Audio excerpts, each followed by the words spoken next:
周杰伦已经成了《好声音》的常驻导师，在中国好声音里当了4年的导师，给这个节目带去了不少的人气。当然，最为开心的是，除了新专辑才可能会在媒体前露脸的周杰伦，参加中国好声音之后，便能够经常在媒体前看到他，似乎就好像在和自己的偶像亲密接触。可是，在参加中国好声音的4年时间里，周杰伦却没能够夺得1次冠军，这也让人十分的疑惑。其实仔细想想也并不难看出来，周杰伦所选的选手绝大多数是和自己的音乐风格十分契合的歌手，甚至说得上就是自己的粉丝。到后期演唱的歌曲干脆就是周杰伦的歌改编而成，其中包含了许多了周杰伦的影子。至此引用周杰伦的一句歌词：喜欢模仿的朋友们，崇拜是件好事，欣赏是种美德，但走在我后面，我很担心别人会看不见你，到最后只是一个接一个的分身。周杰伦所选取的队员，即便是唱功上能够胜过嗓音已经退化了的周杰伦，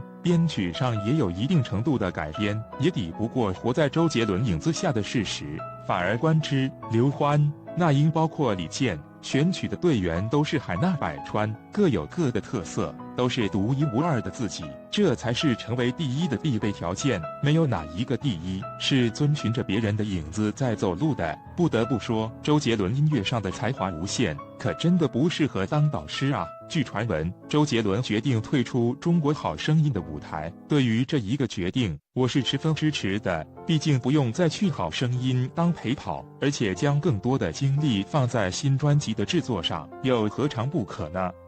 不过让人难过的是，能够让周杰伦出现在综艺中的节目，怕也只有中国好声音这一档了。周杰伦离开之后，又该在哪一个媒体平台或者电视频道再看到他？不过，周杰伦走了之后，会由谁来顶替呢？